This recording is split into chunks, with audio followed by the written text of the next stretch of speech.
Bienvenue à cette capsule d'information portant sur les matériaux à faible perméance. Cette capsule vous est offerte par la Régie du bâtiment du Québec. La partie 11 du chapitre Bâtiment du Code de construction, efficacité énergétique, renvoie à la partie 9, Maisons et petits bâtiments, en ce qui a trait aux matériaux à faible perméance. Plus précisément, elle renvoie à la section 9.25 intitulée « Contrôle du transfert de chaleur, des fuites d'air et de la condensation ». Cette capsule vous rappelle les exigences de cette section. Dans le but d'alléger le texte, nous avons choisi d'indiquer simplement le chapitre Bâtiment lorsque nous faisons référence au chapitre 1 Bâtiment et Code national du bâtiment, Canada 2005 modifié, du Code de construction du Québec. L'installation d'un pare-vapeur du côté chaud d'un isolant, c'est-à-dire du côté intérieur, constitue une notion généralement comprise et appliquée par les constructeurs. Par contre, lorsque vient le temps d'installer la portion extérieure de l'enveloppe des matériaux laissant diffuser la vapeur d'eau moins rapidement, ce que l'on appelle matériaux à faible perméance, la situation se complique et laisse place à plusieurs interprétations. Afin de bien comprendre cette problématique et de faire les bons choix, définissons d'abord les phénomènes en présence et par la suite les exigences réglementaires. L'air intérieur des bâtiments contient de microscopiques gouttelettes d'eau qui, en suspension dans l'air, forment de la vapeur d'eau. Cette vapeur d'eau n'est pas dommageable pour les éléments de l'enveloppe d'un bâtiment tant qu'elle demeure sous forme de vapeur. Par contre, lorsque la vapeur d'eau rencontre une surface suffisamment froide, il se produit de la condensation, phénomène par lequel la vapeur retrouve sa forme liquide. C'est alors que des matériaux putrescibles en contact avec cette eau pourront se dégrader s'ils ne sont pas asséchés assez rapidement. Dans notre climat québécois, l'enveloppe de nos bâtiments est soumise à des températures suffisamment froides pendant de longues périodes pour favoriser la condensation de la vapeur d'eau. Pour réduire les risques de dommages à l'intérieur des cavités isolées de l'enveloppe, nous devons donc réduire la formation de condensation. Le chapitre Bâtiment du Code ne prévoit pas qu'il y aura absence totale de condensation, mais dit plutôt qu'elle doit être peu fréquente et que le séchage doit être le plus rapide possible. La vapeur d'eau peut se déplacer d'un milieu vers un autre de deux façons, soit en suivant les déplacements de l'air qui la transporte, soit par diffusion à travers les matériaux. Dans le premier cas, c'est l'étanchéité à l'air de l'enveloppe du bâtiment qui déterminera la quantité de vapeur d'eau transportée dans l'enveloppe. Plus il y a de fuites d'air, plus il y aura de la vapeur d'eau transportée dans les cavités murales ou dans les entretoits, par exemple. Dans le second cas, si la pression ou la quantité de vapeur d'eau est plus élevée dans un milieu fermé que dans un autre milieu voisin, il se produira une diffusion de cette vapeur d'eau du premier espace vers le second à travers les matériaux de la paroi qui les séparent. C'est la perméance à la vapeur d'eau des matériaux exprimée de manière simplifiée en nanogrammes qui déterminera la quantité de vapeur d'eau pouvant passer au travers par diffusion. Plus les matériaux ont une perméance élevée, plus la vapeur d'eau s'y diffusera rapidement et vice-versa.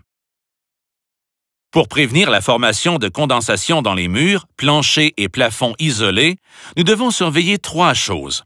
Premièrement, réduire le déplacement de la vapeur d'eau de l'espace intérieur vers la cavité isolée. Deuxièmement, installer des matériaux extérieurs permettant l'assèchement de la cavité en cas de condensation. Et finalement, maintenir la cavité suffisamment chaude pour éviter la condensation de la vapeur d'eau lorsque des matériaux extérieurs à faible perméance sont utilisés. Afin de réduire le déplacement de la vapeur d'eau des espaces intérieurs vers l'extérieur, il faut d'abord s'assurer que l'enveloppe du bâtiment possède un système d'étanchéité à l'air performant.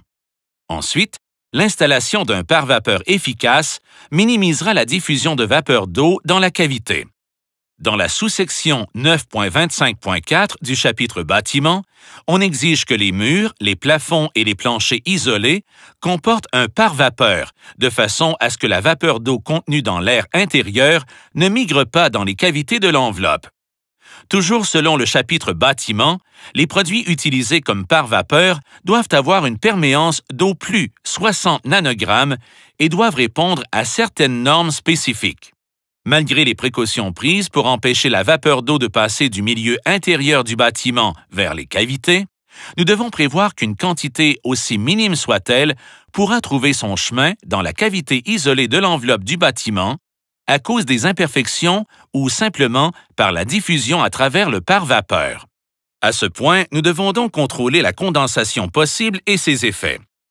Si la conception de l'enveloppe prévoit que tous les matériaux installés du côté extérieur, entre un espace d'air et l'isolant, ont une perméance de 60 nanogrammes et plus, l'eau résultant de la condensation peu fréquente pourra s'assécher assez rapidement pour éviter des dommages à l'ensemble.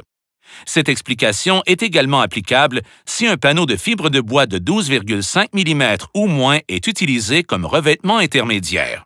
Prenons à titre d'exemple une maison construite à Montréal où le nombre de degrés jour de chauffage est inférieur à 4999 degrés jour et dont la composition murale implique l'utilisation d'un panneau de polystyrène extrudé comme revêtement intermédiaire.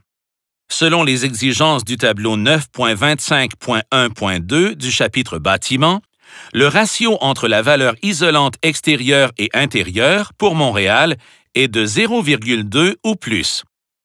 Pour calculer la valeur de résistance thermique totale, considérons la valeur isolante de tous les matériaux situés à l'intérieur du panneau isolant à faible perméance, comme l'isolant fibreux dans la cavité, la lame et les films d'air et la finition intérieure. La valeur de résistance thermique totale de tous ces matériaux additionnés est de RSI 3,73 ou R 21,22. Afin de respecter le ratio minimum de 0,2 qui est exigé à Montréal, la valeur RSI du panneau de polystyrène et des autres couches de matériaux extérieurs devrait être d'au moins RSI 0,75 ou R 4,24. Dans cet exemple, le ratio de faible perméance est de 0,31 et cette composition pourra donc être utilisée à Montréal. Le fait d'avoir RSI 1,16 ou R 6,59 du côté extérieur de la cavité murale permettra de maintenir la cavité suffisamment chaude et les périodes de condensation seront réduites. Conséquemment, le cycle de mouillage-séchage sera moins fréquent. Concernant les matériaux à faible perméance installés du côté extérieur de l'enveloppe, la partie 11 du chapitre Bâtiment fait référence à la section 9.25 intitulée « Contrôle du transfert de chaleur, des fuites d'air et de la condensation ». Cette section établit, entre autres, les règles à suivre concernant les matériaux à faible perméance et leur installation. Cette capsule a été réalisée en fonction du règlement sur l'efficacité énergétique. Nous vous conseillons de consulter le Code de construction du Québec, chapitre Bâtiment, partie 11, avant de commencer des travaux.